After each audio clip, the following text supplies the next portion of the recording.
سادي صاحب رحمت الله علیه فرمایي یوه ورځ د پلور سره بازور ته تللی و. په میراث پلورو ته وویل چې بچیه دا ته ودرېږه چې دی زونه بېره دې له لور نه شي. زه چار کوم د بیا درته رسوم ورته چې ډېره ښه ده. پلور مې لوړ شه په دمان چې یو ټاګ ورباندې سیر شه. قدرمنده د مو په لوس شه ګوتې وه او ډېره قیمتي ګوتې وه، د زارې ګوتې وه.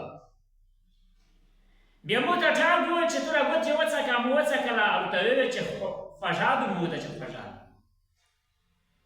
بیا ورته وویل چې ته دا خوږ وڅکه.